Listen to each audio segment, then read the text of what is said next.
Welcome to Disc and Dice episode 36. We're back after a little bit of a hiatus. Last week we weren't able to give the regular broadcast, but we are here now and we're ready to talk about some more games.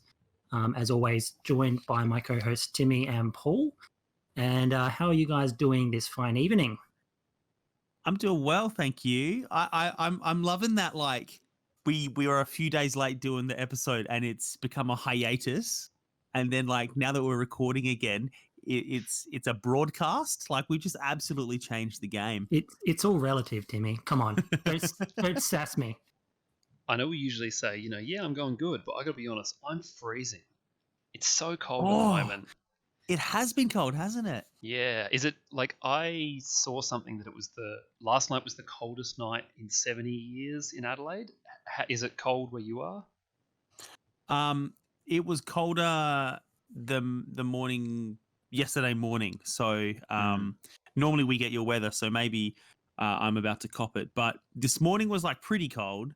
But yesterday morning we had to pour water on the front and back windscreens of the car twice to clear the ice. Like we did it too soon before we turned the car on, and it just started freezing again, and we had to do it a second time before we could leave.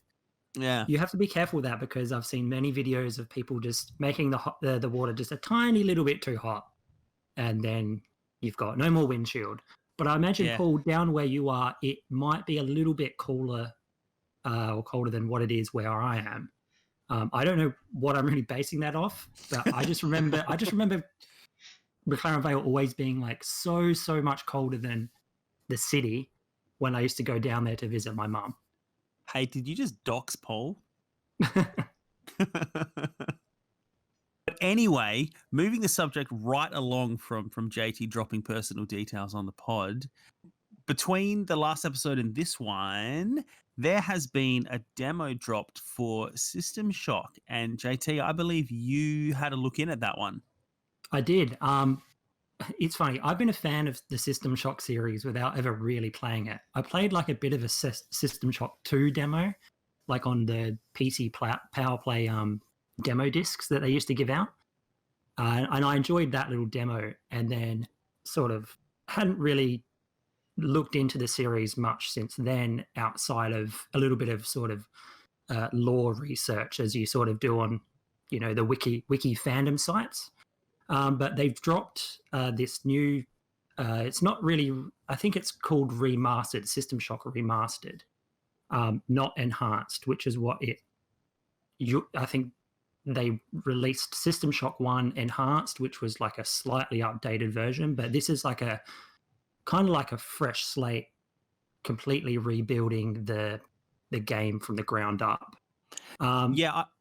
I get what you mean about like being a fan of the series without ever having played it, because when I first discovered BioShock and I fell in love with it, my cousins who were like way more hardcore gamers than me, right? They were going on and on about how BioShock was pretty much just like a remake of System Shock 2, like in terms of themes and plot and everything. They thought it was like really similar. And I've always been meaning to go back, and I've been waiting for like a remaster or a re-release or something of it. So I'm really excited. And what you're saying, JT, it's interesting that they're calling it a remaster, if that is what they're calling it, because from what I understood, it's a different company has bought the rights to the game, right? And they're just rebuilding it completely. Yeah, I guess maybe they're trying to keep the same sort of theme with the naming stuff going on instead of having to make it this whole new thing. But the thing is, I haven't really played the first one at all.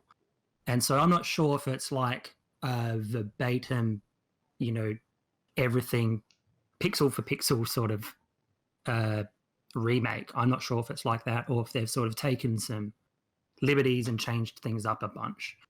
So, and can I just clarify, is this System Shock or System Shock 2 that they've remade? It's System Shock 1. So okay, the first System Shock.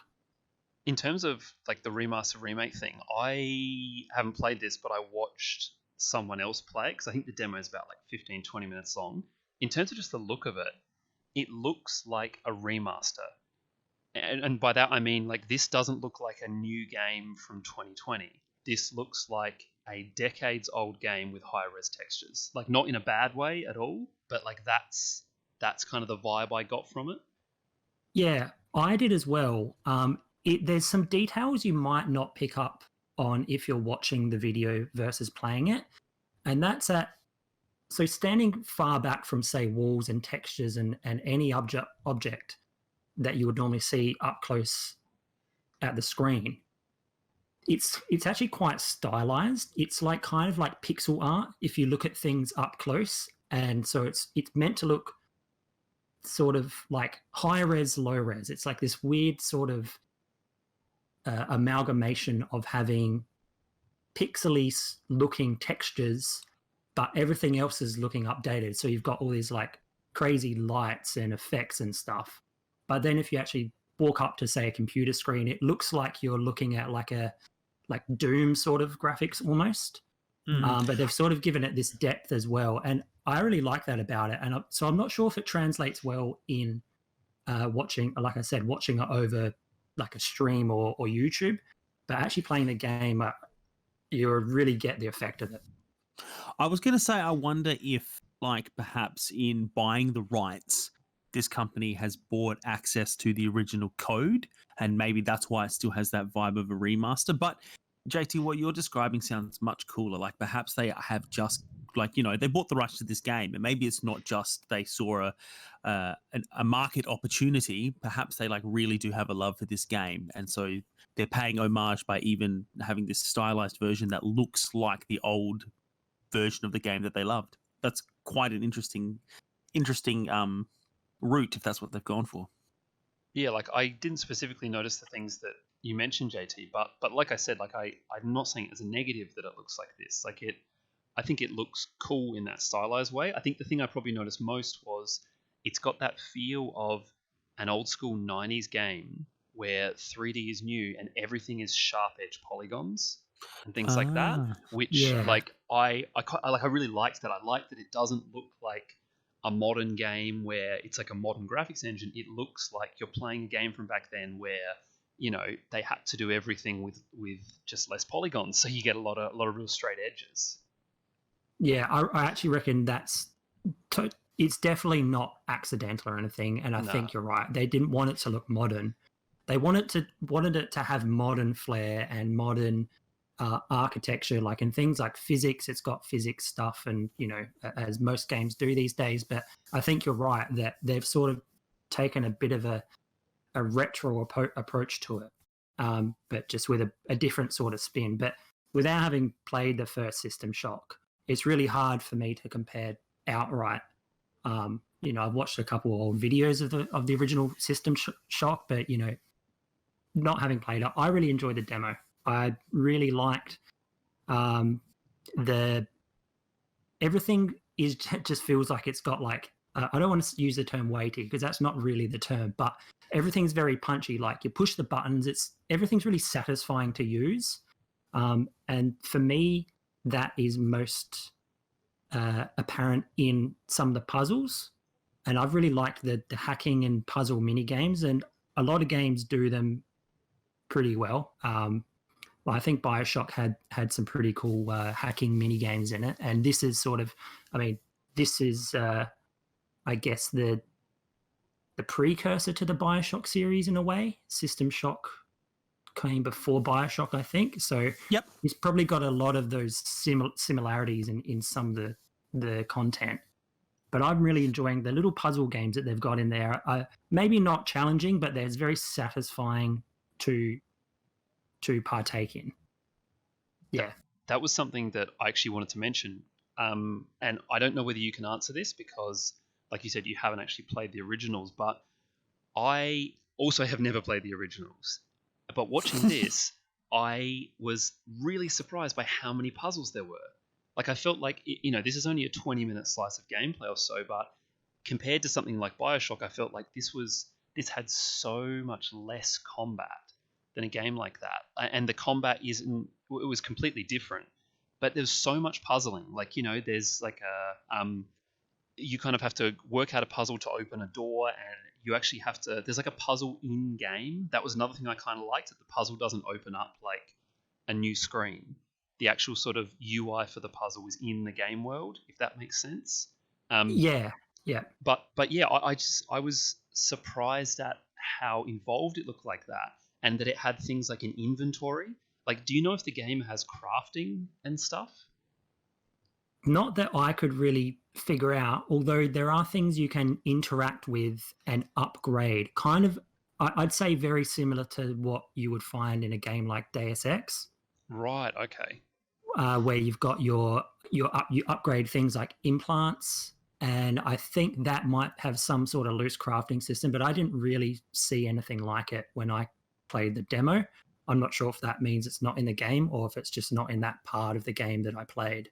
Sure. I got But it. Like, just this stuff. I just wanted to say that like that stuff got me really interested. Like I was already kind of curious about this, but then when I realized that it didn't look like as much of an action game as I expected it would, my interest level increased significantly. yeah, I sort of came to expect that a little bit, having played the System Shock 2 game that I played all those years ago. I know that it's not a run and gun type game. I know that it's very much about picking the battles you want to see play out. And, I mean that in the sense that you can go through a level without really having to encounter that many enemies. There's that stealth aspect.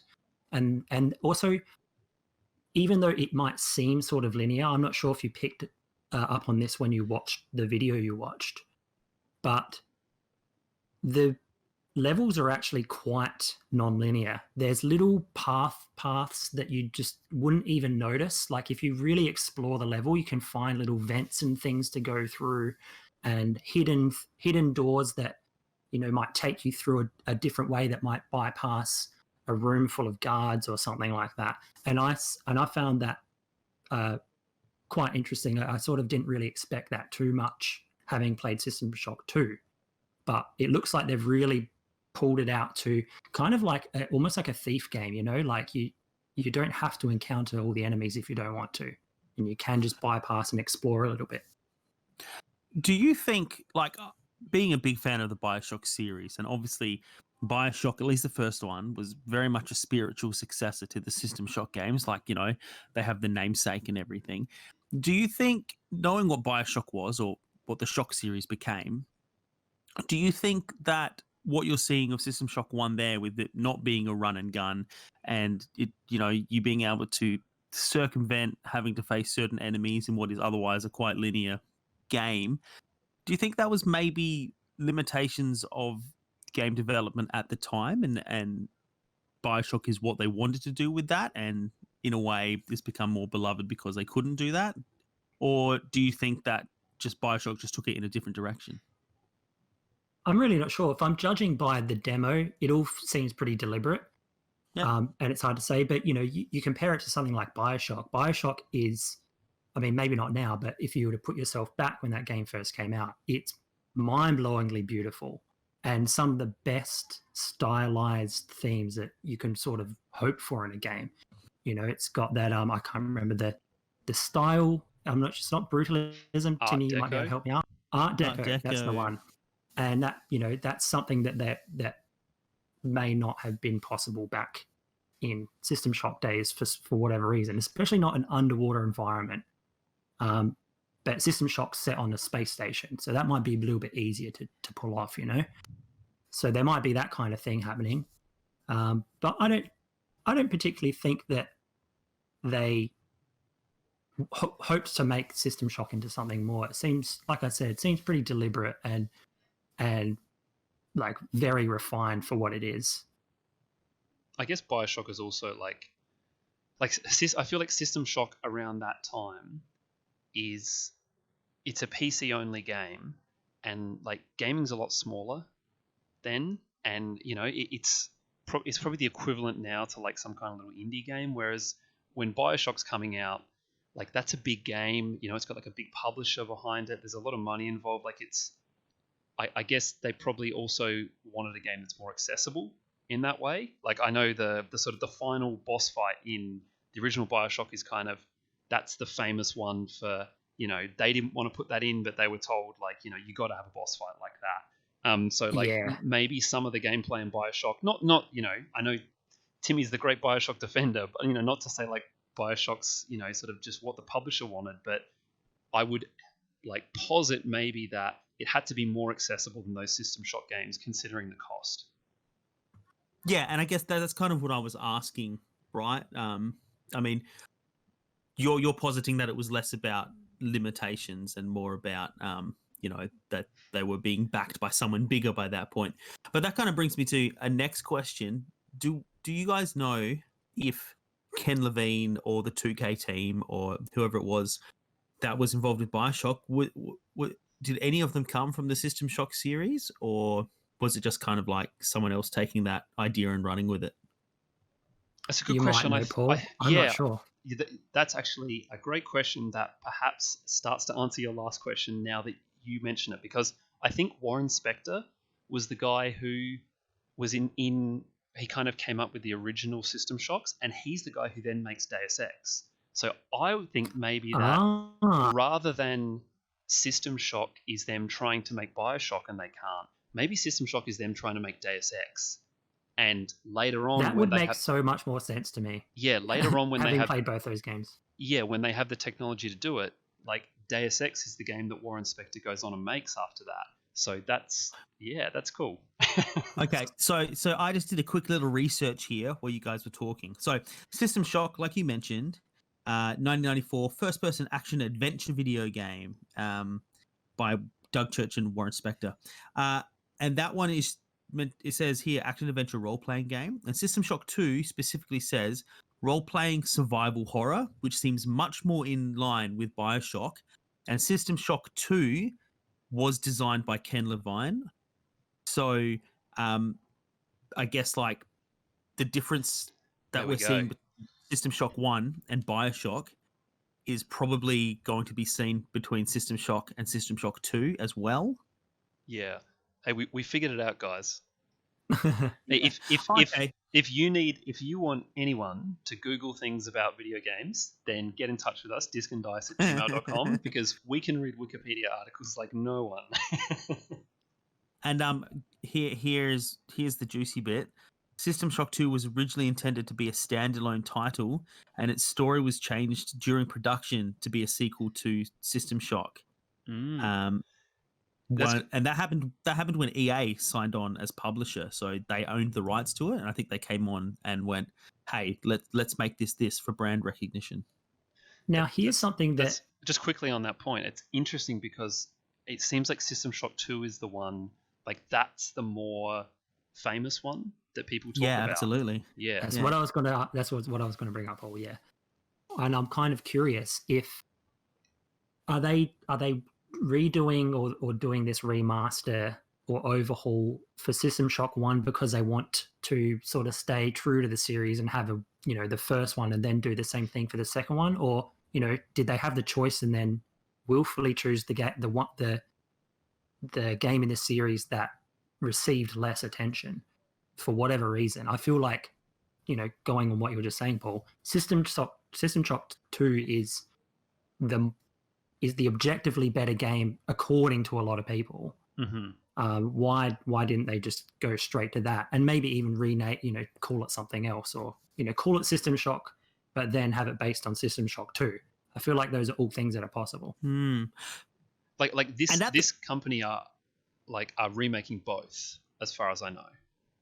Okay, so they are doing 1 and 2. Right? I could be wrong about this because we had this conversation offline, and the System Shock rights thing is a real mess. It's a bit of a nightmare, isn't it? Yeah, I think it's something like this company who are don't know who they're called, who are making the System Shock 1 remaster.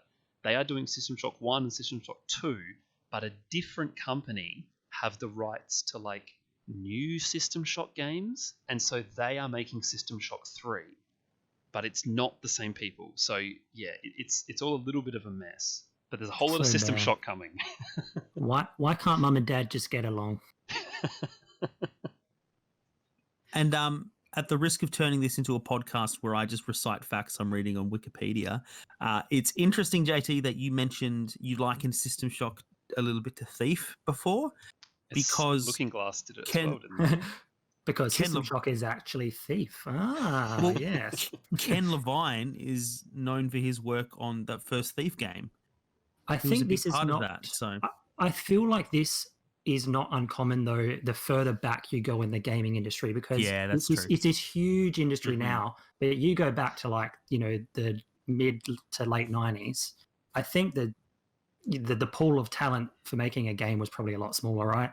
Right, and you look if you're looking at like the kind of the RPG games around that time, there's so many of the same people. Like, the same people are making Baldur's Gate and Planescape Torment and all that kind of stuff. It's just you just see the same names come up over and over and over and over again. Oh, hey, really quickly. Speaking of Baldur's Gate, I was in an EB Games the other day, and I noticed that they've released EB Games 1 and 2 on a cartridge for Switch. So just really quick, do you guys think I've never played either of them. Do you think that's worth investing in? Is that going to hold up or translate to Switch very well, do you think? Firstly, I like that you just called them EB Games 1 and 2. Oh, did I? I didn't even realize. Did I say Baldur's Gate at any point during that? Because that's the game I'm talking about. I think you said like Jimmy's like, I was at Baldur's Gate the other day, and they had EB Games 1 and 2 on sale. hey, that works because Baldur's Gate is the city in the game, so there's nothing wrong with that. There you go.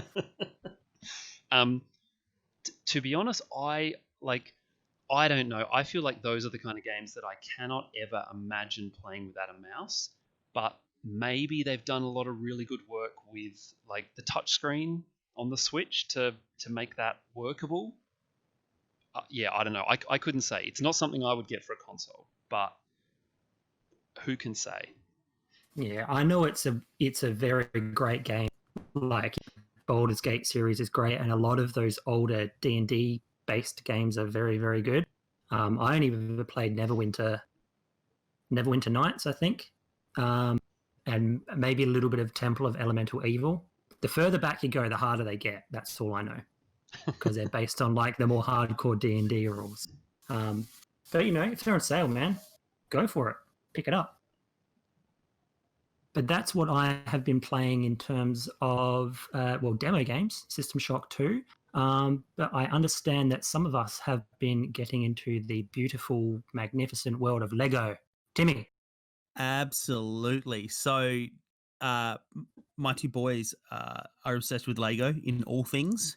They got Lego dressing gowns and countless Lego sets and all sorts of stuff. And they frequently want new Lego games. I've got a bunch of DS and stuff, so they love those. But they talked me into downloading something on the PS4 for them, and I just got Lego Jurassic World because it was on sale. It was like $15, and I have been having so much fun with it.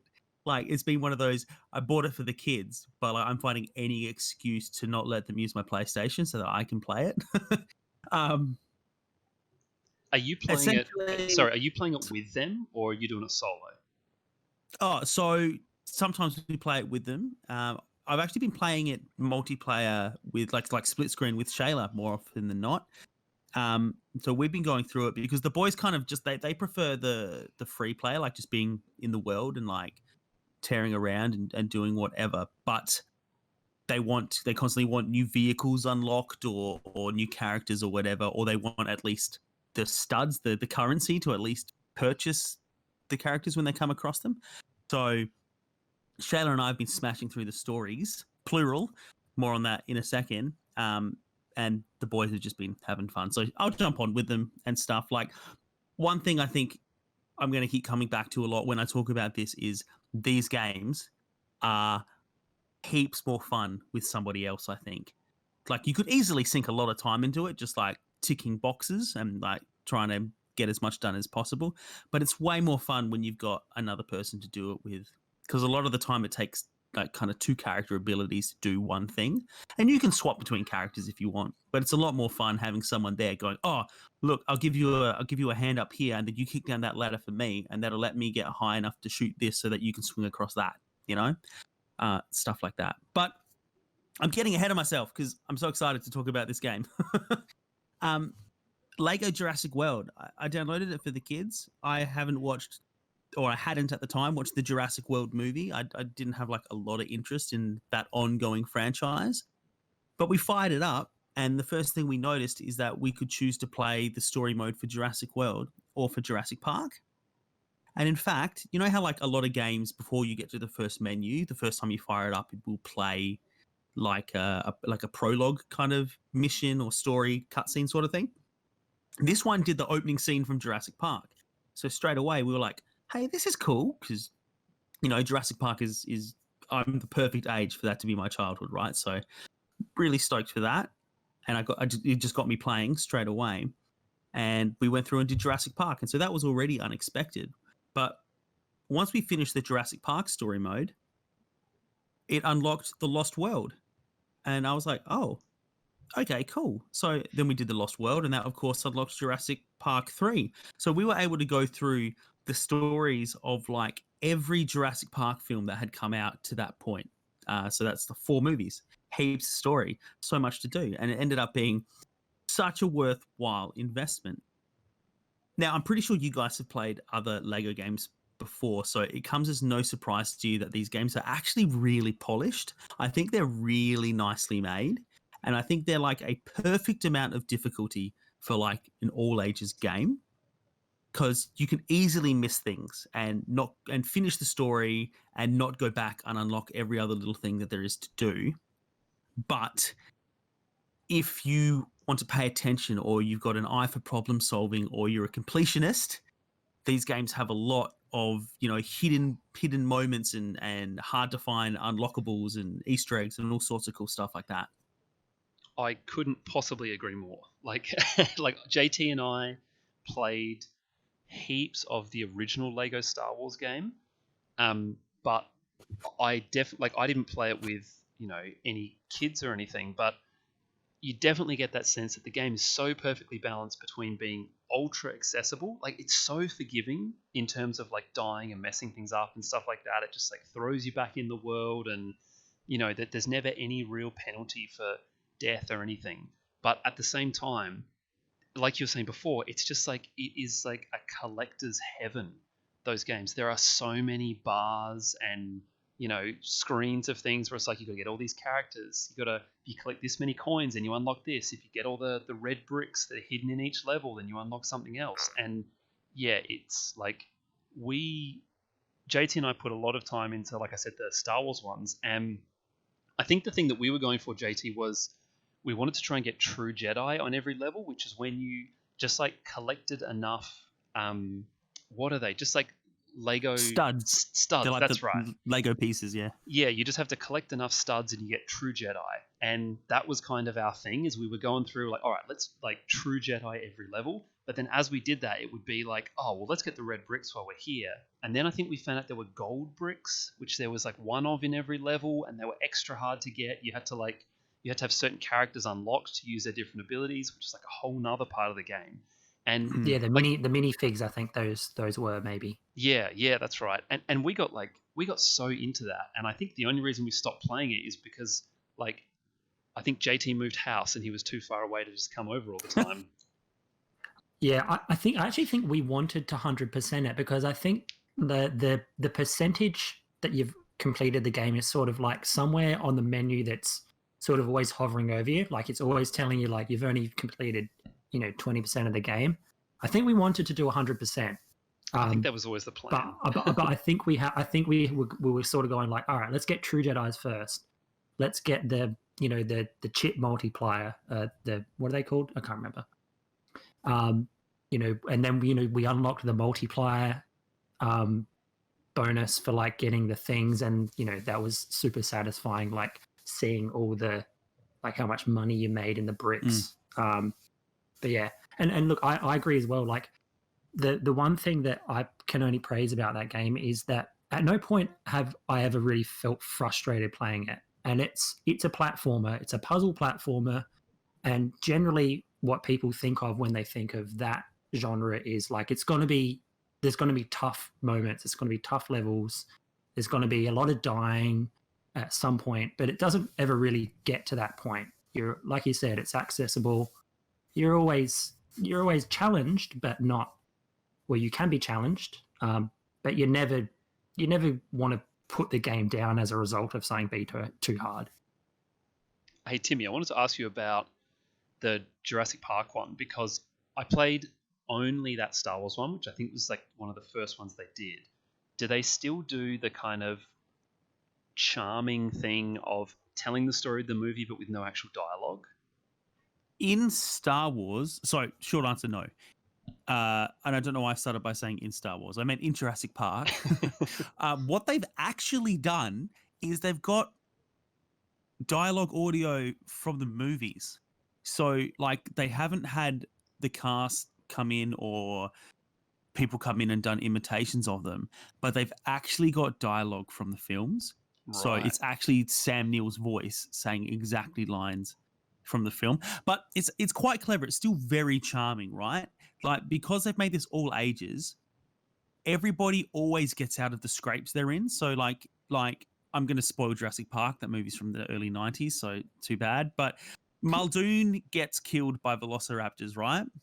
And you see him at the end having been like spat back out or whatever. Everyone that gets eaten by the Tyrannosaurus Rex ends up getting spat out when the T-Rex gets thumped in the stomach or something like that. So no one actually gets hurt or killed. And Shayla was quite relieved, right? Because the boys just thought it was funny and she didn't have to worry about, or like we didn't have to worry about there being any kind of like violence or gory deaths for these characters who are facing dinosaurs that want to eat them, you know? And going back to the charm of not having any dialogue, they have the dialogue now, but they use it in interesting ways. So like for a couple of gags throughout it, you know how early on in that movie, Jeff Goldblum does that now infamous, absolutely bizarre laugh when they're in the helicopter. It's this laugh that sounds like he's chewing on something. It's the weirdest sound you'll ever hear. Like there are YouTube remixes of just that laugh, but they pepper that throughout the story as well, just for an extra laugh and stuff.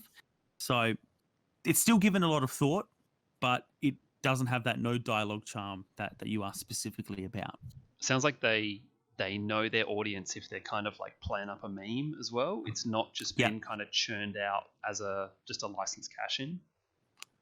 Yeah, I feel like the Lego games in general are pretty good for that. Like the ones I played the most are the Lego Batman series, and the final entry in that one, Batman 3 Beyond Gotham, has like the entire like Green Lantern Corps and the different cores. So like the Blue Lanterns and the Red Lanterns and Orange Lanterns, then all of the Justice League and so many characters. And it does them all justice. Like obviously work very closely with people who know the property so that the lore is always right. And like you said, they can make the jokes that aren't just, you know, is an Aquaman a dumb character because that's the joke that everyone knows. It'll be something more in tune with what people who know that character understand, you know, but they're also silly enough that if you don't know the character, you can still have a bit of a laugh at the kind of slapsticky humor. They really, I think they do a great job of, you know, knowing their audience and playing up to that. Definitely one of the strengths. One thing I want to ask back the other way now, because I haven't played the Star Wars ones. In this one, obviously you've got like 2 islands and like a few different settings on those islands between the 4 movies, and you can do your story missions and you can do free play within those levels, so you can go back with any unlocked character you have and, you know, try and get all the mini kits, or in Jurassic World it's you can try and find the amber piece to unlock a new dinosaur so you can play as the actual dinosaurs. But between that, outside of that, you can actually just roam around the islands, and they have plenty of things to do. Like there are gold bricks to be found just by achieving things around the island. There are characters to unlock just by, like, you know, helping workers in peril, they call it, or sick dinosaurs, and they're kind of fetch questy or like hidden moments and stuff like that. But it's this just real kind of sandboxy Lego world as well. Did the Star Wars have anything like that, or was it really just you could go back to levels? It's been a long time since we played that, like many years. But from memory, you kind of you went through like a doorway for each movie, and then you picked like, you know, your level once you were through there. I do seem to remember though that there was a little bit of a kind of like hub world before you went into that. I feel Yeah, like it's like the cantina, I think. yeah, that's what I was about to say. I remember there was the cantina, and that's where you went to buy a bunch of your unlockables. And I remember like you could start fights in the cantina, and like we used to do that just like all the time, just for like no good reason at all. You just like attack one person, and everyone in the whole cantina Everyone starts just to fight. breaks. Yeah, I remember that. We really need to start getting into that. Yeah. So I'm getting a bit of a hankering now. well, I don't know whether it did have more kind of like meta elements to that area, like you're saying, Tim. Like maybe it had like kind of quests there or sort of secret areas. Yeah, I can't remember, but yeah, it wouldn't surprise me. Although it also wouldn't surprise me if like that's developed since Star Wars in the various iterations of these Lego games. And you know, I'm guessing this is a pretty new one. Yeah, I ask because the Batman ones definitely didn't have that. You could kind of like mess around in the Batcave, which kind of sounds more like the Cantina vibe. Right. But you didn't have that big open world. But also, I played that one on DS, right? So that's got not as much space, you know, for memory, for game. So, you know, it could have just been that I was playing the DS version, which is why I was curious. But yeah, I'm doing exactly what you guys did. Shayla and I are trying to 100% it. We started off getting True Survivor on every level, and then we decided to go through and get all the mini kits. And halfway through doing that, we realized we needed specific dinosaurs for certain things. So we stopped doing that and went to get the amber for everything. And now we're just going through. So I feel like these games are really good at encouraging you to replay them, because for me, like playing the Uncharted games, I'm never going to go through and try to get every single like you know, you can get relics. I'm never going to bother going through, because you know, you have to play the whole level each time, and if you miss it or you go past the thing, you can't go back. You have to start over or go to a different checkpoint. You know, I'd rather just play those games authentically. But these ones tell you how much is in each part of each level. Not only just like, you know, in this level, you've got 20 things to find. It goes, well, here are the 3 stages of that level, and you've got 7 out of 9 in the first one. And then you've got 2 out of 4 in the next one. And you can pick to start halfway through the level at that point if you want. And also, if I go in and I do the first one and I get all of the mini kits I need in that bit, and I know I don't need any in the next one, but I want to do the third one, I can just press return to island and leave that mission, and it'll save my progress and give me those mini kits, and then I can go to the next part of the level I want and just start from there, which, you know, makes the replayability a lot more enticing, I think, because there are some levels where it's like you're running towards the camera the whole time, like in old school Crash Bandicoot or whatever, and you have to just get over to the right side to run through the mini kit. And, you know, Shayla and I kept missing it, but it was no sweat off our back to keep exiting and just starting that again, because, you know, it's so easy to do. And once we got it, cool. We don't need to now finish the next 20 minutes of gameplay just to get this thing. Yeah, that's one of the things I think that they've, like you said before, they know their audience, and so it just makes sense to have those sorts of features in there. And one thing I'm actually curious of, and that is just going back a bit to the open world aspects of these Lego games.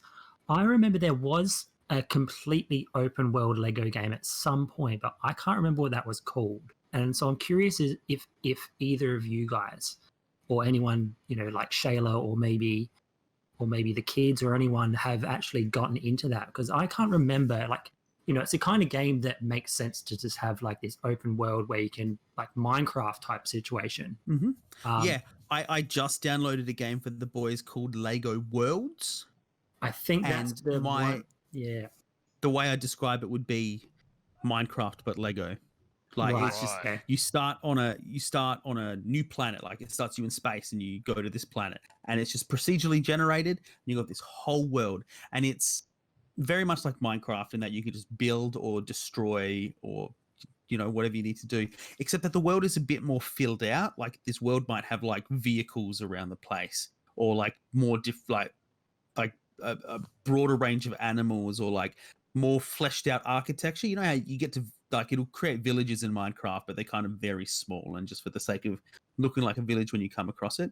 This will build these like massive tree houses and stuff that you can stumble across and then pull apart. And there was like a Christmas village kind of thing that the boys found. I haven't had a chance to play it myself. We've only had it a couple of days, but I think that's what you're describing, JT.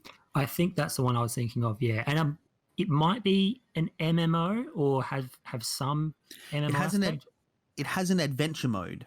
I don't know what that involves yet, but it's got adventure mode and it's got like a sandbox mode. But I just want to point out as well, that one doesn't look like the Lego games that we're talking about here. It's a really beautiful, fully rendered world that happens to be made out of Lego pieces. I feel like there was some other kind of MMO type Lego game, JT. And I don't know whether it was like, 10 years ago and it just seems recent because we're all old now. But I feel like there was something that was aimed like not at kids and sort of a sort of more serious Lego MMO type thing. But yeah, I remember an MMO. There was an MMO thing that got kind of panned critically, and I don't think it's Lego Worlds, which is what Timmy has just downloaded. I feel like there was something else. Hey guys, I can't remember if it's the same one. Hit us with it, Timmy. Are you going to read from Wikipedia again? I did a Google, you guys. I asked Google. I said, "Hey Google, Lego MMO," and it popped up with this thing that definitely looks like it was from the early 2000s, called Lego Universe, massively multiplayer online game, and it required a subscription service. That's like back in the Star Wars galaxies. I didn't understand. I shouldn't have said, "Hey Google." So now we've got Siri and the Hey Google assistant making cameos. Now all we need is an Alexa. I feel like that was just the idea of a subscription-based MMO that your like modern phone was like, sorry, I don't understand. Yeah, no kidding. Yeah. Did you mean microtransactions? But yeah, I'm looking at this Lego Universe MMO stuff, and it looks pretty old school. So I think that must be what you're talking about. That must be there was. If it's It like, looks like it's still going though. I'm seeing a video here that says Lego Universe 2018. So, There's like 10 people on the server keeping it going. Yeah. You know what? There was another. It's not really a game as such, but I've used it a few times over the years. It's called, what was it called? It's called Lego Digital Creator, I think, and it's just like a web-based app that has all the pieces of Lego, and you can just sort of build whatever you want, and then build like a spaceship or download someone else's like template and then load it up and then change it and stuff. It's just like, it's almost like Lego in a CAD program, basically. I remember you can also order what you make, and they send you the pieces and the instructions on what you made in the app. Like, it costs a whole bunch more than normal Lego, but like you can made a little submarine or something, and then you could click order and it sends you all the pieces in the color that they are with your little guy, and also like a instruction thing. I'm not sure if you guys ever used that, but I just remembered it then. I was like, that was so cool. I'm sure it's still going on. I remember seeing that because I remember the thing about designing your own stuff and then being able to place an order for those specific bricks. And yeah, I remember it being quite an expensive thing. But I guess if you're one of those Lego people, and they definitely exist, then like that's totally worth it. Yeah. But you want to make it pretty worthwhile. Like, don't just order a dude holding a hammer and he's like standing on a 4x4 brick. You're like, sweet, order that. $30 shipping. Actually, really quickly, while we're on the topic of Lego, and this is going into real Lego. At Dreamworld, they've got there's like a Lego store attached to it that's really cool. It's got like full-size stormtroopers made out of Lego and stuff in there, but you can actually go in there and order, or not order. It's got like a pillar that's just got lots of little holes in it with different Lego things, and you can make your own Lego minifigs just out of like every minifig bit. So, when we went to Dreamworld, we made one for Talia, for Lincoln and I, sort of like, one of each of us, and you get to pick your own shirts and a little thing you're holding. So cool. Lego, love it. Well, Lego do a pretty cool thing at the moment where online, I can't remember what they call it. I signed up to it though, but essentially people can create, it's kind of like a Kickstarter type thing, except you are pitching to Lego themselves to be like, hey, make this. So people will make like a 1966 Adam West version of Batman Batmobile, which doesn't exist in Lego form or didn't at the time. And they'll make it as best they can out of the pieces they've got as an example of what it might look like or how it could be done. And they upload it, and they hope that everybody else who kind of frequents this kind of community will upvote it and say, we really like this. And if it gets enough, I think it only has to get to like 1,000 or 2,000 or something, then Lego's mods will review it. And they'll say, hey, this is really cool. We're going to shoot this up the line, or hey, something really similar already exists, so we're not going to do this one anymore. That's actually a really cool idea. Yeah, there's been some really cool stuff made from it. Like somebody made like the Yellow Submarine, like the Beatles, the Yellow Submarine, and they ended up making that one as like a set like a few years ago, which was really rad. And I mentioned the Batmobile one because like I love the Adam West Batman series, and I was Googling if there are any cool Lego sets I could put together, and someone had done that, and they said, hey, we're not going to do this because we've got this set coming out in a couple of months, which is the Adam West Batcave, and it comes with a little Batmobile already in there, so and stuff like that. And it's just really cool that they're like really linked in with their community like that. That is cool. But I reckon it's about time for us to take a break. We've been talking for quite a while. So we're going to take a quick musical interlude, and then we'll be back to talk about Lego again for another 45 minutes.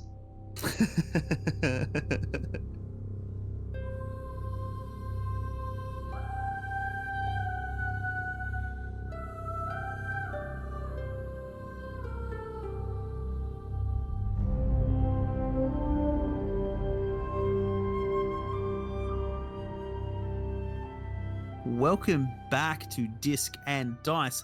We've been talking Lego for a long time, but now we are going to jump ship to something completely different. Paul, what have you been up to? Well, I have been playing a whole lot of Football Manager 2020, and this kind of happens just about once a year. I just get that urge to play Football Manager. It's sort of been discussed before that I'm a big football fan, and I just get that itch every now and then, and I just have to play it. And it's the kind of game that's just all consuming. So when I play this, I'm not playing it a little bit while I'm playing something else. It's like it's every night. It's like it's all I'm thinking about all day, and then I'm just coming home every night and it's all I'm playing. So it's been a little bit like that for me. It's just been this for the last like 3 weeks at least. But yeah, it's these kind of games are kind of weird, I think, because when you talk about a game like Football Manager, in many ways, because it's such a detailed simulator, it just becomes talking about sports, if you know what I mean. Like it's not even really like talking about games, because all of the systems in it are just like real sport. And, I guess talking about sports is not particularly what we do on this podcast. So I was trying to think kind of how to talk about Football Manager, but to sort of play up the kind of game side of it.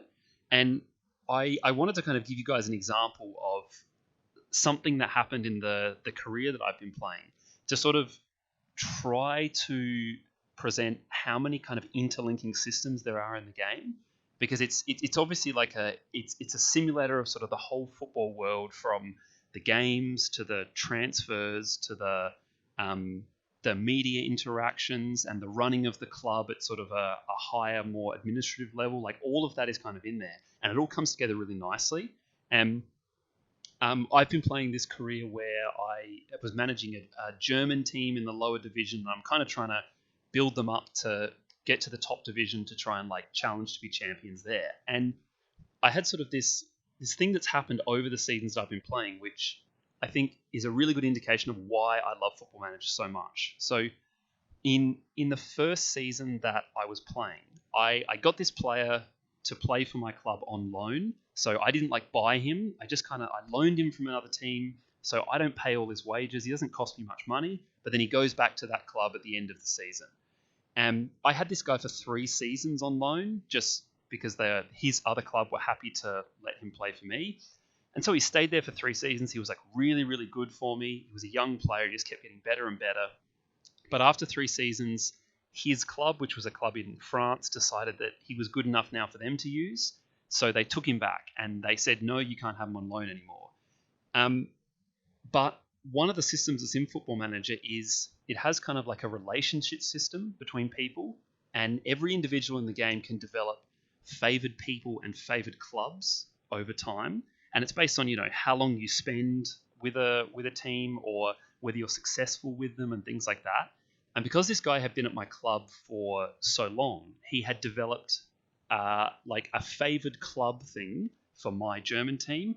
And I was one of his favored people as well, because he'd been playing for us for 3 years.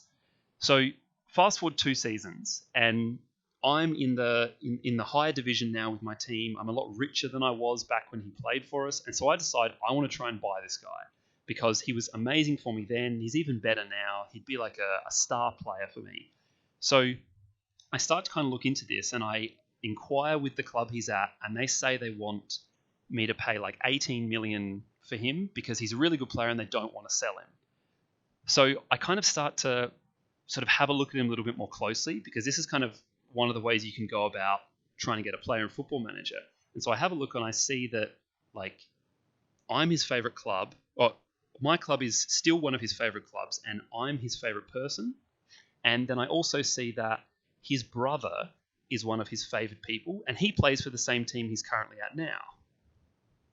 And his brother is, he's a pretty good goalkeeper. So I decide, well, if I sign him first, then he'll be more inclined to come to my club because I'm his favorite club, I'm his favorite manager, and I've got his brother playing for me. And the game kind of makes connections between those things. So his brother's like quite cheap, so I sign his brother. And then the other system then you layer on top of this is the game has this whole media system where you interact with the media, and players do as well. And you can kind of have transfer rumors and relationship building there. So then I decide, all right, I've kind of got all my ducks are in a row now. I've got all these kind of hooks in him, and then I use the media system to start to suggest that I'm interested in signing him.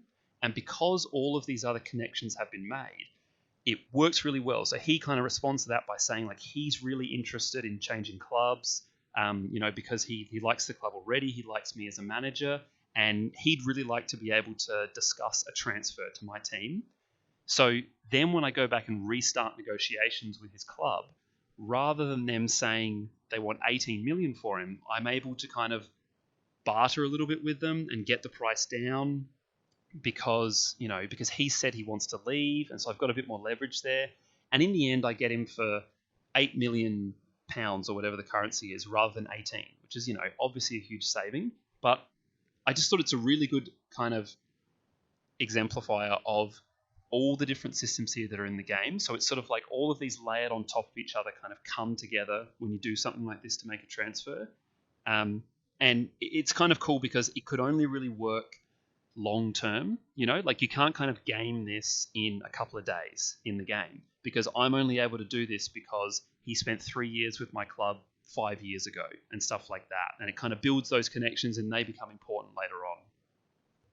I'm kind of interested in, like, obviously a lot of these management style games are inherently going to have a lot of different systems. And I think they sort of have tried to include as many as they could at the time that they were made. But having stuff like, relationships, like a relationship system and a media system, does it make the game a little bit too random? And like, are the more nuanced interactions, like, does it make the game harder to game in a sense? You said that you can't do it in a couple of days, but is there still a way to get around it, or is it just way too random? Like, what's your take on it? Like, does it make the experience better or worse? I know it's there to flesh it out, but still being a game, it could get frustrating maybe for some people. I feel. Like my take is that I love it. So I Well, think I mean, it makes it more realistic, right? right, and I think that's the thing. It's got a level of like realistic chaos to it. So I'd say yeah, it does make it more difficult to game it, which would probably be an issue if you approach it like that. But I always approach it in a way that like I try to sort of be realistic. Like there are still ways to game the game. Like any game, people have figured out like how to min max Football Manager and things like that. But I really like that with all these interlinking systems like this, you can get a lot of chaos that's a little bit out of your control. It feels real, It's like you're part of a big footballing world rather than there's a world that is created just for you to, control. Right. I actually think these systems sound kind of incredible. Like what you were describing there about, the relationship and having his brother who's a goalkeeper and, just the way the kind of different systems need to be talking to each other within this game. It sounds like really, really interesting. And I can absolutely understand what you're saying about, once you're into it, you're thinking about it all day, every day, right? Because there's so much going on. It's almost like, you're playing the game one way and then you think about it while you're lying in bed one night and the next morning, all of a sudden you realize you can attack this from a different angle. Sounds like really quite interesting. Like even for someone who's not particularly interested in football, for example, I think just, from a gaming and stats kind of position, like you could really get into it. I was just going to ask though, you were talking about like, he played with you for 3 years, 5 years ago. In this game you're currently playing with all of that, what is kind of like the real time investment that you're putting into it, right? Like if you've been managing this team for 5 years, I assume like the games are played like that, like bang, and you get the results. But what is the actual real time kind of feel of the game? That's a good question. Like I would probably say that a season would take like it depends how much attention you pay. Like you were saying before when you were kind of saying how you can see how you can get really into it. Like you can get like really, really into it. So you could spend like hours poring over stats trying to find the perfect transfer, or you can just kind of have a look at a few players and decide like this one looks fine, I'll buy him.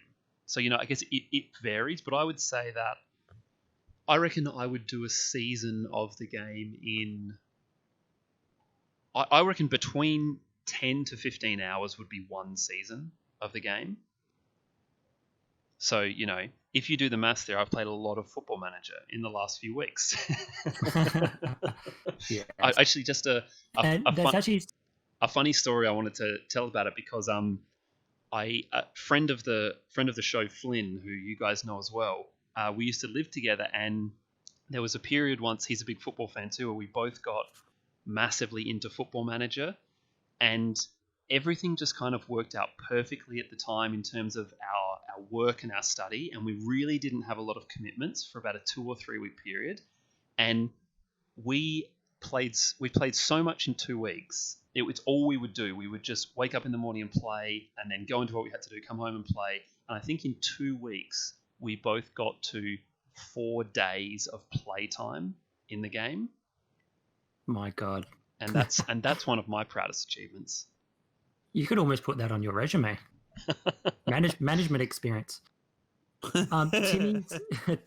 Timmy's question sort of just sparked something in my mind as well. In terms of, he wanted to know about how time is represented, but I'm sort of interested in how the game represents everything else. So obviously, it's being a management thing. There's going to be a lot of tables and stats and things, but there are some games that do this kind of thing, and they might let you watch a game out, or given that there's these things like the media systems and interactions, are those portrayed in like some kind of is it like 3D graphics sometimes to do that kind of stuff? Like, is it all just text? What does the game look like? The game is like overwhelmingly text, like 95%.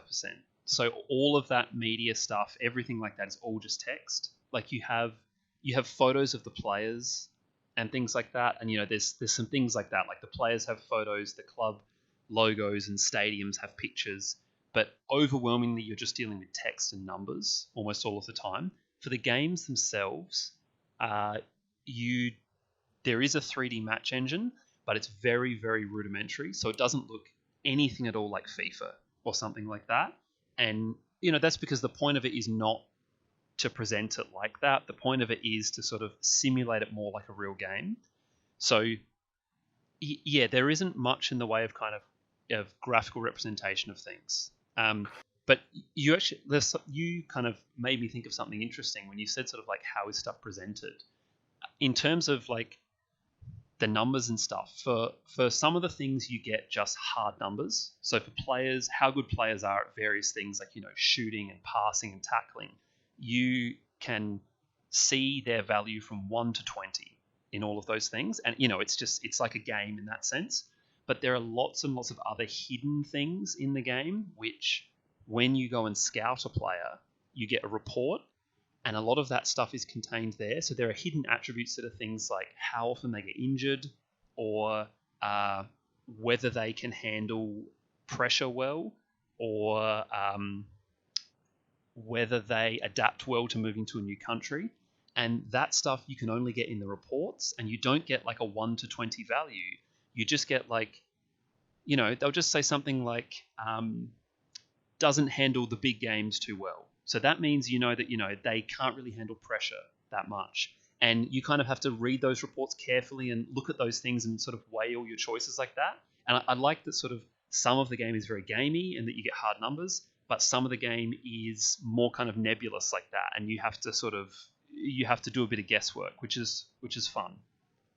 That's kind of cool. I guess as well, you've got like in terms of the games as well. Like I'm kind of curious. Let's say you have a game between two teams. You get the outcome, obviously, you get the score and what players scored and whatnot. But how does is that given to you as like a report? Is it like a commentary breakdown? Like how is that presented to you? And, how do you review a match as if you had, someone has just watched a match in real life? But in this game, you obviously don't do that. How do you take away something from a game that more than just like the stats of the game? Well, when you watch, I guess what's like just to make that a bit easier as well. Like, is it descriptive? Is it like a descriptive match, or is it just like so and so scored in the first in the first 10 minutes, or he scored here, so and so scored here, this happened here, or is it a bit more like a bit more of a storytelling aspect in that regard? Well, when a game happens, you can choose to just kind of simulate the result, or you can choose to watch the game. And I watch the games unless it's like a pre-season friendly, which is just for like players getting fit. But generally I'll watch every game, and the way the games work is you can watch the full game, like full 90-minute game if you want to. I don't think anyone would do that. Or you can choose to watch different levels of highlights. So you can sort of watch highlights where it's only the really key moments, so it's kind of only goals and really, really close chances. Or you can watch, highlights that have a little bit more, or highlights that have even more. And I watch kind of the middle one, because what you get from that is you get a sense of how your team is playing, which I guess is kind of a bit like what you're asking here. So you see it kind of visualized on the field, and you can look at it and be like, oh, this player is doing what he's supposed to be doing, but this player is out of position. Or, this player is getting beaten a lot by the other opposition team, or this player is doing a really good job tackling them. So you can kind of see that visualized on the field in the important moments. And then at the end of every game, and even just during the game just generates so many stats. It's just tracking every single little thing. And you can kind of get as granular as you want about that kind of stuff. So, like, for example, if my team is doing badly in a game, I can go and be like, all right, look at the opposition team. I can see what is like I can see what is the pass completion rate for every single one of their players. So who is making a lot of passes. I can see who is making key passes, which the game kind of judges as like a pass which creates an opportunity. And it has so many stats like that, that when a game is being played and afterwards, that's the kind of stuff you can look at rather than just the score to see, like, is my team playing properly, or how do we get beaten in that game? Does that kind of Right. answer the question? Yeah, absolutely. Yeah, I just kind of I kind of just assumed that you would skip the gameplay and just go straight to the result. But it sounds like watching the gameplay might even give you, a bit more of an insight as to what's going on with your players in the match, obviously. It does, yeah. Like, in the end, games, overwhelmingly, it comes down to numbers, and that's kind of what you're looking at. But I also watch the games because I like the drama of it. Like, if my team scores a winner in the very last minute of the game, I want to watch that play out. I don't want to just see the score at the end. So, for me, that's also that's part of the fun of it. Yeah. Well, I guess the presentation must be pretty good then, even if you say it's not FIFA standards. But if it's engaging enough to make you want to, not just see the stats at the end of the game and actually watch some of the stuff play out, it must be pretty, engaging, visually as well. It kind of is, to be honest, but I think really that the engaging thing is, like, it's the narrative that you build within the game. And, like, we've talked about this in other games like Stellaris and Total War. It's like, I love these kind of games which are like, even like Project Zomboid, where it's like a big open system and you kind of build your own story within that. I think Football Manager's a bit like that. So, I'm watching the games and I really care because there's some youth player who, was recruited at 15 years old in my club, and he's been there for 5 years and he's getting his first game and things like that. It's those little narratives that you kind of make yourself in the game from all these systems that it has that kind of make it worthwhile for me. I enjoy the games because, like, someone scores the winner in a game and I'm kind of like, yeah, I found that guy, in a league on the other side of the world and brought him over to Germany to play for my team. It's that kind of stuff that I think really does it for me. How would this kind of game go in like a mobile setting? Because it sounds like you need a lot of screen space to sort of digest a lot of the stats and things. Could this be done like well as a mobile game? Would you reckon you'd get anything out of that? It already is a mobile game. There's like a few different versions of Football Manager every year. There's like the full version, which is just for PCs. Then there's a version called Touch, which is it's kind of simplified for PC, and it's also made for tablets. And that's actually the version I play, because the full mode one just has too much in it. Like, it takes too long to get through a season, and it's got a lot of just busy work that I don't enjoy. And then there is Football Manager Mobile, which is the stripped back version for mobile. To be honest, I've never played it. I don't think I would want the detail to be stripped back even more than what it is in the one I play. But it's quite popular, and like I follow the subreddit for Football Manager, and there's like people posting screenshots from mobile all the time. So, there are obviously people playing it and getting into it. I think probably it would work reasonably well on that kind of thing because it is just kind of dealing with numbers. There's no graphics engine it really has to simulate or anything like that. It's just doing a bunch of maths. Yeah, and I guess the delivery of the data might be a bit more streamlined for mobile as well. Yeah, a bit easier to read through. Yeah, it probably is.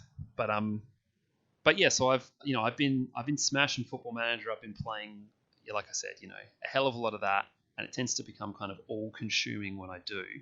So yeah, I haven't really played anything else in the last few weeks, but yeah, we'll see if that continues. But JT, you mentioned playing Football Manager on mobile there. Now, you guys certainly haven't been playing Football Manager on mobile, but I have a feeling you've been playing something else on mobile. That's right. Good segue, by the way. Excellent. I have been getting into a game, or if you can call it that, but I think I'll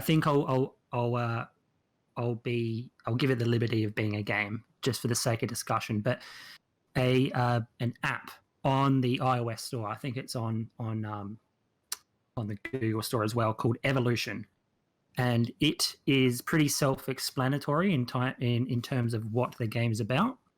But basically, it's an AI-driven evolution simulator. Now, to get your head around that, I will paint a quick picture of how the game works. So the first screen you're presented with is sort of like a from the side view of a strange looking device. It looks like a device. What it actually is meant to represent like the first iteration of an evolution, like animal or creature or something. And you actually get to make this. So you can put down a joint, which is just represented by a little circle.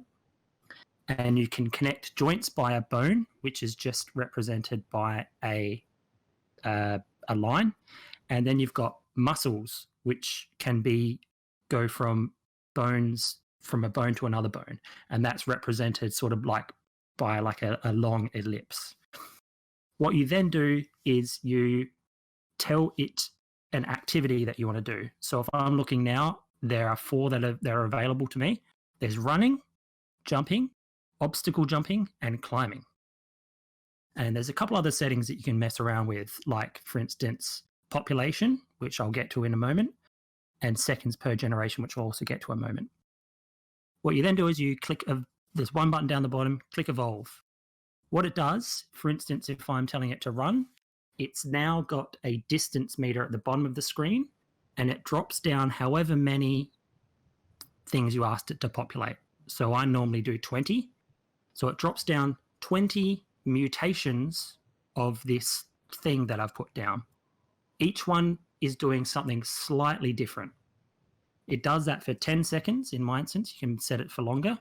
And then it basically goes, all right, whichever one of these did the best, that's going to then spawn the next generation based on the behavior of whatever one did the best.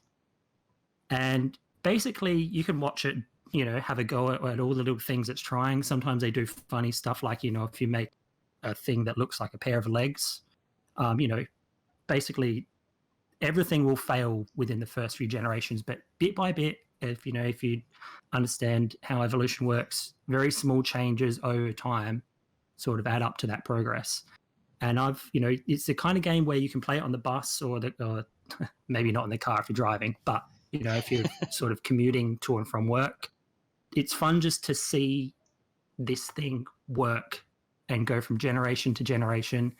You do the same thing for jumping. It'll try and, get better at jumping based on how you make it. And so, sometimes things will fail. So you go back to the drawing board and try and make it work. But it's really quite rewarding to see yourself place this thing that you've made and then just leave it for like 300 or 400 generations. And you don't even have to be watching it. There's no user input other than you first making the thing that you make at the very start.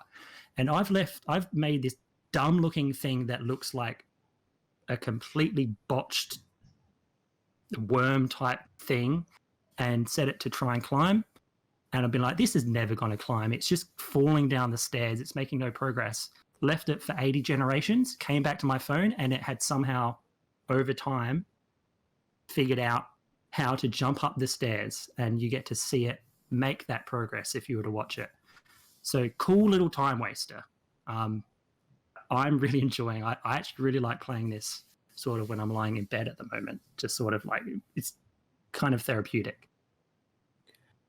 So once you've, put that initial input in and plopped it in the world with its goal, and you're just going back to it every now and again to check on it, you say it's a really good time waster and you like playing it in bed.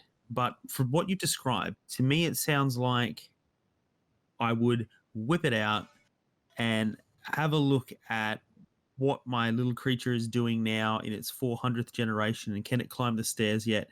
Have a quick glance at it, and then as long as it's not like I need to start over again, you're done, right? Put the phone away. What more is there to do, really? I feel like I might be missing something. Well, that's the thing. If you've made something successful, you might see that progress very soon, and then it's just a matter of you can leave it and see how far it gets. But here's the thing. You could leave it for 300 generations with nothing happening, and then all of a sudden, literally in that next generation, it might have some very pronounced random behavior that the next generation acquires, and then you'll see a huge increase in how productive it is in terms of like its goal. So yes, it might sound on the surface like it could be boring just to watch this thing do its thing, but like I said, I'm really surprised at how therapeutic it is to sort of make this thing and then set it to go. Another thing is you might make something that almost certainly won't do anything, and you'll be like, nah, that's not going to work. I'm going to go back to the drawing board. I want to see more progress from the get-go.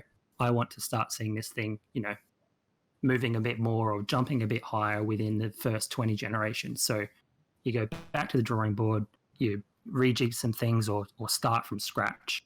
And it's also just fun to try different ideas in terms of how something could work towards these goals, like making a spring type animal to jump higher and higher and seeing if that works. And the good thing is that you can obviously save each one.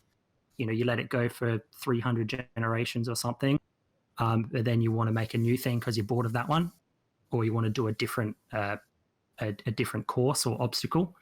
Then you go and save it and then just start a new one. But like I said, it's free as well. I should probably mention that it's free. So like, it's a kind of thing that is, it's a little time waster. But like I said, I'm liking it, and don't knock it till you try it, Timmy.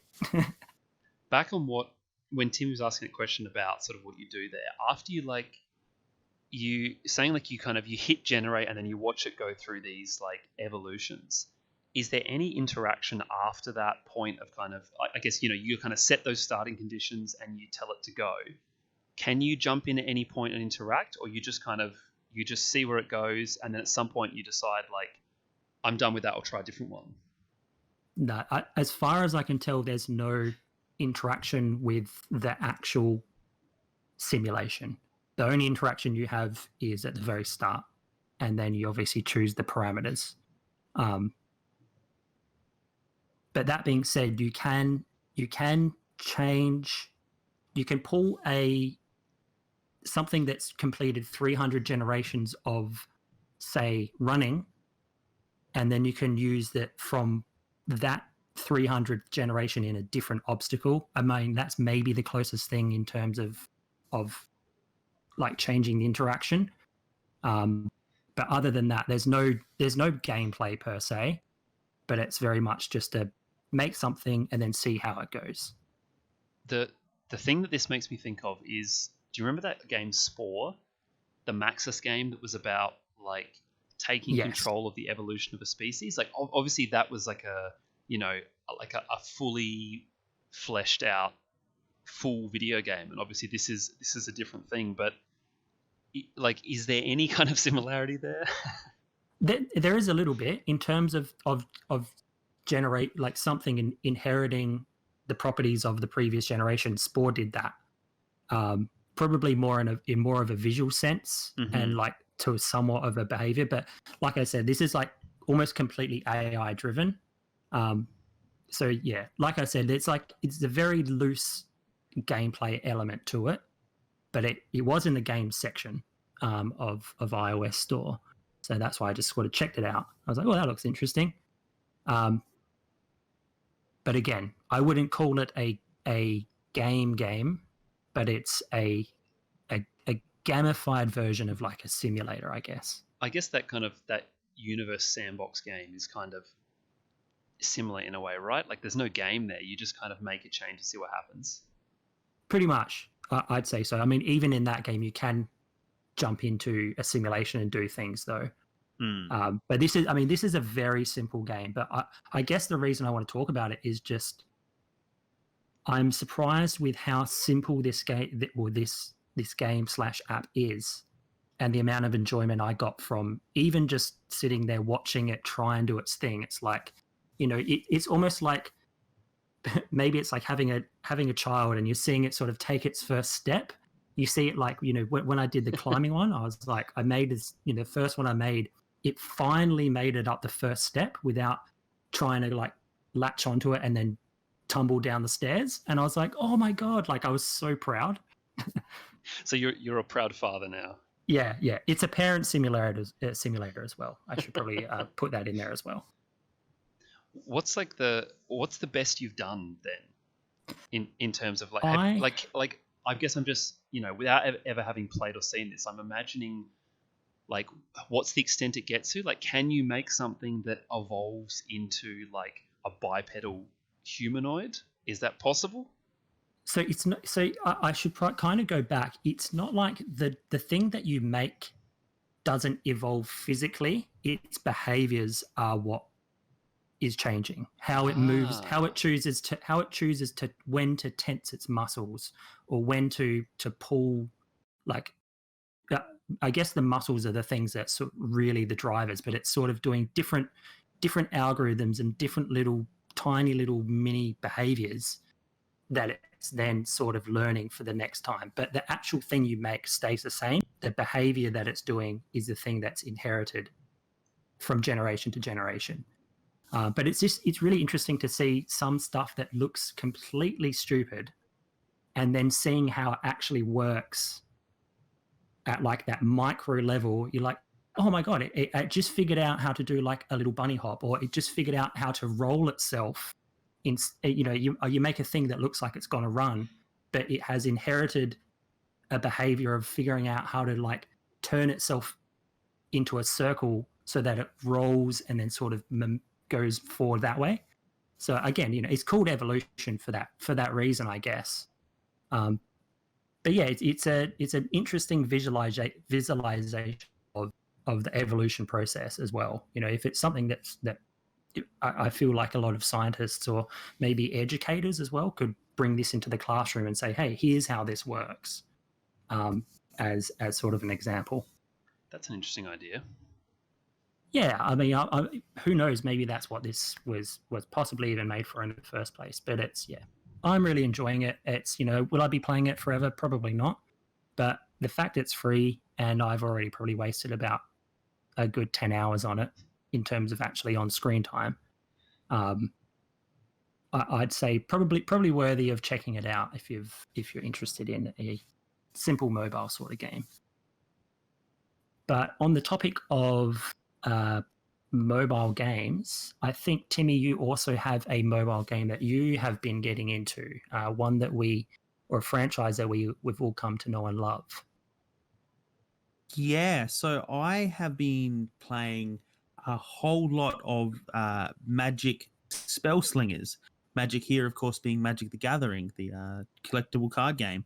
Now, Magic have had heaps and heaps of different mobile apps over the last few years, I reckon. Like, I've played a whole bunch of different ones. Like, before this, the last one I played was kind of like a League of Legends ripoff for mobile. Like, it was like physical characters, not cards, and you would like spawn creatures and fire spells at your opponents' like towers, and you had to destroy 3 of them to win the round. But this one is back to being a card game, which is really nice. But I feel like, unlike, just being the mobile port of like Magic Arena or their other digital version of their game, which is quite just straight up the game, this one, they've really taken the time to think about what needs to be tweaked to work as a mobile app or a digital card game in general. But I feel like this is really geared towards the mobile setting. And I have just absolutely been stuck on it. Like, I've been playing it so much, and we've spoken about digital card games and, what we think makes a good one and its shortcomings before. I think we spent an episode just talking about digital card games in general. And I feel like I've already played more of this one than pretty much anything else apart from Gwent, because I had that on the PlayStation. And this one is only in early access. So I'm really excited to see kind of where it goes. But I figured, because you guys both know about Magic, how it's played with the actual cards. You both played the predecessor to Arena, which Magic the Gathering Duels, I think it was called, or maybe it went the other way. But because you played that, I reckon you guys are going to be really interested in a few of the changes they've made here to streamline the game. So, being a mobile game, straight off the bat, Timmy, one of the things that a lot of physical Magic players, and probably to a lesser extent, players on, say, a computer or console or something like that, is that space is kind of a bit of a necessity when you're playing Magic. You know, the longer a game goes on, you've got a lot of board space that you want. And if you're playing that on a computer, you know, it's generally manages the physical screen space pretty well. But when you're playing on a mobile, tiny device, how does that translate? Does that translate well when you've got a bunch of cards on the table that you need to see and query? Great question, JT. Would it surprise you to hear that this game is actually locked to portrait mode as well? Which sounds counterintuitive, right? Yeah, I don't know. I think I get that. Like, Because here's the thing. If I'm visualizing it, here's the tweak. You can have no more than 5 creatures out at once. If you want to bring out a sixth one, you have to replace something on the board. And you can do that. It just gets discarded. There's no additional cost for it. Okay. And it's actually a pretty cool little tweak. That's a pretty big I mean, that's a pretty major change to sort of the Magic flow of the game, right? Yeah, but it also adds to the much quicker flow of gameplay, I think, because you are much more willing to expend a character. You know, once you get to that point, once you and your opponent are both sitting there at that point where you've got 12 mana to spend every turn, so you can bring out heaps of stuff. You can go, all right, I'm going to block with that, and then I'm going to attack with it because I don't really care if it dies because then I'm going to bring this thing out anyway. Right. I'm curious how this would work if you were to, say, bring this into a rule into physical Magic. How is that? Do you think it's like a sort of a change to the game or a minor modification that people might want to bring into the game, maybe to speed things up a bit? I mean, you could. I mean, I feel like it's one of those things that's like there are pros and cons to both ways, and maybe it works better on a mobile because I feel like when people sit down to play a game of Magic the Gathering with their friends, that's what they're doing. So you can put aside an hour or, at least half an hour or more to sit there and play this game. On your mobile, I'm sure some people wouldn't mind, but I think a majority of people don't want to be tied to a single game of Magic on their mobile for like half an hour, 45 minutes. So you want it to be quicker. So you want that turnover of attacking and hit points and the health of your creatures and stuff.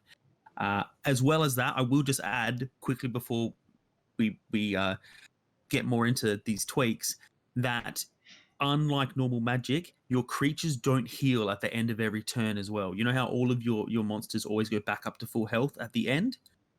Every damage is permanent across the board for every creature.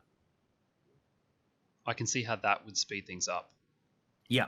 And so that's why, it's fine going, all right, I'm going to attack with this thing heaps and as well as block at it because otherwise I'm replacing it anyway. And often you'll be like, that creature can do, 4 damage, but he's down to 1 health. So I'm just going to burn him and bring out this thing that's like a 3/3, because he'll be around longer even if he can't do quite as much damage.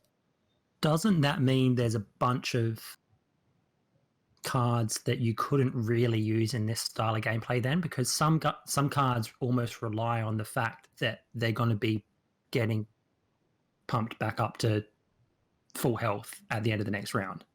I mean, you still have the cards that are like, add a 1/1 to a fellow creature or give a creature armor or whatever it might be. So I get the feeling that a lot of the cards used in Spellslinger are, if not new cards, they are edited cards. There's not a lot that I'm recognizing from what I've played, to be completely honest. And obviously, I've only played like a few sets, so these might just be the latest ones that I haven't seen. But I feel like Spellslingers is really its own thing at this point. Who are you playing against? In terms of multiplayer, or is it only single player? I'm not sure if you mentioned that at the start, but no, you're playing against other users, and so it's Okay. all timed. So you've got a finite amount of time to have your turn in. Okay. And you're just playing against obviously other people on that game network then. Yep, absolutely. Cool. In terms of those rule changes, like Yeah. so I'm kind of trying to get my head around the kind of nitty gritty of that. So what you can have 5 creature maximum is what you can have out at any time, and so it just like if you've got 5 out and you've got a creature you can play, it's just like nah, you just can't put that out. Simple as that. No, you drag it out and you drag it on top of another creature, and that creature gets discarded, and a new one comes out. Ah, okay, all right. So you can swap them over whenever you want. Not swap. You can discard one to make space for another one at any time. Right. Okay. And so it's still the same kind of thing where you're playing from like 20 health, and you're attacking the player like that. Everything else works kind of the same. Yeah. So you have like your planeswalker that you play as, and they have an ability. Normally, they've either got a passive ability or like a one-time active ability. There's heaps of different planewalkers that you can unlock when you achieve enough. They're called keys in this, and you get them from collecting cards. Mm-hmm. And you have health ranging anywhere from kind of like 20 to 30. So if you have a character that's ability is that it can buff everything or it can heal, you're probably starting with a lower health. Or if you're just someone that says attack, attack, attack, you might start on the higher end. Okay. And it might be worth me just kind of running through a couple of these tweaks because they kind of all like lock in and they might answer some of your questions here, right?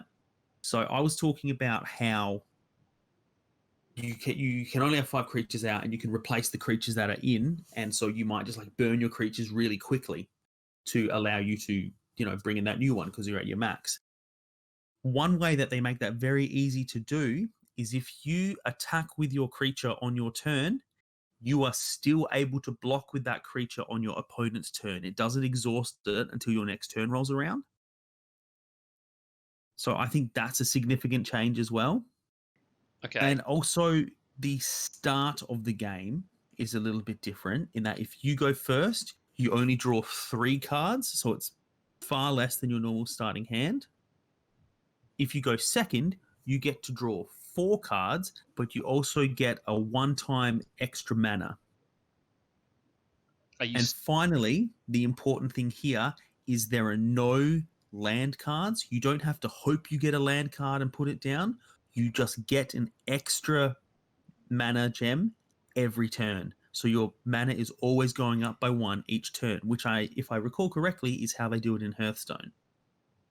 I think I remember you mentioning that before because yeah, that's kind of can be a real variable in a Magic game. Yeah. You can just get a bad run of land and it screws you. Are you still playing with like what size decks are you drawing from? You know what? I genuinely don't know. I've never looked at it. I've unlocked like 5 planeswalkers, and because they're all varying play styles, I've only been playing with their starter decks. I've unlocked heaps of cards, but not only do I normally find deck building daunting digitally because I like to be able to keep flicking through the cards, and it's a bit harder to do digitally, but I haven't felt the need to do it yet to change it up at all. I'm really enjoying the differences between the different play styles. The decks are really nicely married to the Planeswalker abilities. And so, at the moment, that's kind of the fun for me, finding the best way to play with those, the Planeswalker abilities with the standard deck. I'm still kind of really wrapping my head around that. I found the same thing with Arena, actually, which I haven't played for a while, but I played quite a bit at the start. I unlocked a bunch of decks in the game, and they were all like that, like really nicely set up for different play styles that I didn't feel the need to go and build my own decks. Like kind of exactly the same as you, it's all a bit daunting. But if I wanted to play like a control-y type game or something, it's like, well, I just go and get the like generic blue deck that they gave me because that worked really well. Yeah. The final tweak I want to mention is the way you would use spells. You know how you have like your instants and your trap cards and stuff like that in Magic, and it would kind of be like your opponent does something and then you go, no, I'm going to play this card because I left enough mana in my pool to do it. that's a bit hard to do when you are facing a stranger over the internet, right? And you maybe have differing connection speeds or whatever. But what you do in this one, say I want to play a card that gives my character a +1/+1 buff. What I would do is I would tell the game that I want to play that card, right? And it would reserve the mana required to do that, but it wouldn't show my opponent that I've spent it. So say I've got a card that gives my opponent armor. I activate that card and it highlights on my little hand so I can see that it's activated. And then what happens is if I need to use it, the game just uses it because it knows I want to. So for example, I say, I'm going to attack with these 3 characters and I'm going to activate this armor card. If my opponent doesn't block any of those, they'll just attack and it won't spend that card or use the mana for it. But if their blocker goes, all right, I'm going to block him with this, then my card goes whoop, and now he's throwing armor on it. And your opponent can do the same, right? So rather than me having to sit there paying attention throughout their whole turn, I can just activate this card and the game will use it at the appropriate moment.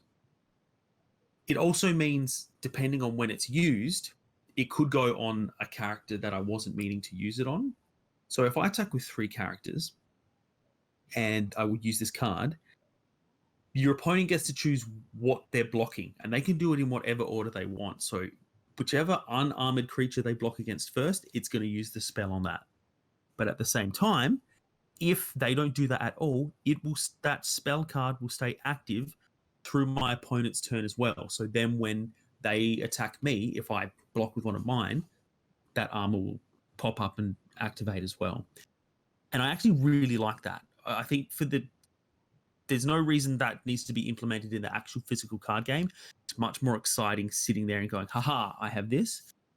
But considering, the way this has to work being, an internet medium over just mobile devices and so quick, it's actually quite cool going. I'm going to use my remaining 2 mana gems to activate that card, and hopefully that saves my bacon at some point in the next turn and a half.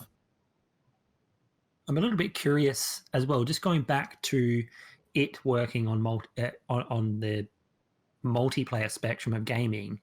What is there in the way of things like ranked matches and seasons and stuff like that? Because you play a lot of multiplayer games these days. You've got different tiers of difficulty of the players that you're going to be playing against.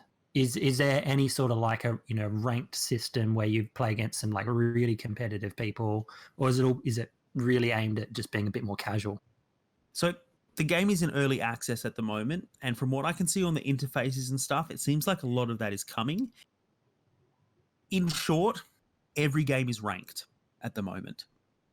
But it's not like if I lose, I go down a ranking. It's just everything contributes to my experience. And if I win a game, I get experience, and that fills my bar. And once I fill that bar, I go up a level. Now, the levels don't seem to matter too much in terms of who I'm playing. But if I win enough games, then like you start out in just like a nothing rank. You win enough games in a week, then you will move up into the bronze tier league. And you win enough in that, you move up to silver. So I've gone up to silver. I assume if I lost a lot or if I didn't achieve enough, I might drop back down to bronze. But like I'm moving up through the levels of silver, and I feel like if I haven't had to get that high in the different tiers to move up to the next one. This kind of seems to be 5, and if you kind of get to like kind of 3, then they'll move you up. It might just be because there's not many players yet. They're trying to give everybody a feel for it, but that's how it's working at the moment. It doesn't feel like you get too penalized for losing. Like when I played Hearthstone, the ranking, I'd get like very frustrated when I was going to lose a game, right? Because like, damn it, I worked so hard to get up to here. It's the highest I've ever gotten. I'm just going to drop straight back down again, etc., etc. This feels very forgiving isn't the right word, but it feels like much more encouraging. It's less, oh, you lost, and so now you're going to drop a rank, and more, okay, you lost that one. That's okay. Maybe you won't move up as quickly, but it's always forward progression. I don't know if there are seasons. I don't know if I'm going to drop back to nothing once it hits, July. But yeah, at the moment, it's all upwards and onwards. So I just quickly looked this game up because, my first thought was, well, this is great. We can somehow get together and play Magic. But I guess it's an early access game at the moment. Yeah, I also had a look. I tried to have a look if I can add friends or if there was like a portal for it. Like obviously, like I didn't think I would know anyone on there yet. There's a little picture of like a globe in the bottom corner that it says this feature not available yet, and I feel like perhaps it's going to be that kind of thing soon. Like the globe often means internet, or like I'm already playing with people from wherever, so I don't know why I would try to limit it to a certain country or whatever. It's all kind of random matchmaking at this point, but potentially that's coming. Right. Yeah. Because it looks like it's just iOS, not iOS. It's just Android at the moment. Yeah. Okay. Yeah. I thought it might be because I didn't see anything, and it was one of the first things I saw when I swapped over to an Android phone. But yeah, I am really liking it, and if eventually it comes that we can play it against each other, I think it'd be a lot of fun. It's super dynamic. Like I said, it's made for mobile, so they're quick games. It's very Hearthstone-y in appearance. They don't really look like cards once they're played. They're the little shields. One thing I do like is when you look at the cards, it still tells you in the top corner the name of the artist that drew every card, which I think is just a nice touch. Well, yeah, I think if it gets like a proper release on all the platforms, then I'd definitely be keen to at least give it a go, for a way to be able to play some Magic, because obviously I don't know what they're doing with Arena. Like that hasn't, as far as I know, that's made no moves to come to like tablets or anything like that. It's still just like, in beta on PC. Or it might be out of beta, but it's just a PC thing. And because like that, I feel like that's the obvious one, right? It's all one system, like tablets, phones, PC, you're all linked through Magic Arena, and so anyone can play anytime. I find it weird that it seems like Wizards of the Coast keep like they've been doing this for years, just like split the player base over and over and over again in terms of digital. It's a weird thing. Yeah, like I understand this one. It's like I'd be surprised if this one goes all platforms. It seems very tailored to the mobile experience. But maybe they're just dabbling with something akin to Hearthstone, just given the popularity of that. That's true. One thing I will say, one thing I will just say, if anyone's going to rush out and download this one, it is in early access, and I have found that it does go through periods when it crashes a lot, which is frustrating. But the one saving grace I have found that when it crashes, sometimes it freezes, sometimes it just completely crashes. If I close the game quick enough and go back into it, once it loads up, it says straight away, rejoin game, and it will put you back into the game it just dumped you out of. I have managed to do it quickly enough that I haven't even dropped the turn before. Sometimes it's a little bit frustrating, like you just miss out on choosing blockers, or you get to put your cards out, but you don't quite get to finish doing the attacking and stuff. But it's better than most games when they crash, and you have to fire the whole thing up and you've just been dumped out of matchmaking. So I appreciate that they've at least got a system in place for when things go wrong. That's important. Being able to play the game is probably one of the most important parts of playing any game, I think. Yeah. In many ways, you're right. Yes. But yeah, that's about all I got for this week, guys. Am I forgetting anybody else, or are we going to start talking about what we're playing before the next episode? I reckon that's about where we're at for this one. All right. JT, tell us what you'll be doing. Well, I'll be doing many things, but if we're talking about games, which is what this podcast does, I will be continuing the Doom escapades, which have been going on. I haven't abandoned it. I have finished Doom 3, and I'll be continuing with Doom 64, which is on PC, incidentally. I will also be continuing the Crysis series. I've only got one game left in that, Crysis 3, and then I'll be ready to sort of give my thoughts on the series. one game I'm extremely interested to play, which I picked up yesterday, and it came out on the 5th or the 6th of June, is a game called Before I Forget. Now, I played this game initially at the PAX in Melbourne that I went to, it was just a tiny little. The developers were there, and it was just a really small little booth setup they had. I'm not sure if you remember me playing it, Timmy, sort of towards the absolutely, start of it. Yep, that game looks incredible. That game has finally come out. It only goes for like an hour and a half. But I'm actually really interested to play it because Talia, my partner, is not a gamer whatsoever. Quite the opposite. But this game, she watched some of the clips of, and being a mental health professional, she is very, very interested to see how they tackle the issue of dementia, which is what this game is about.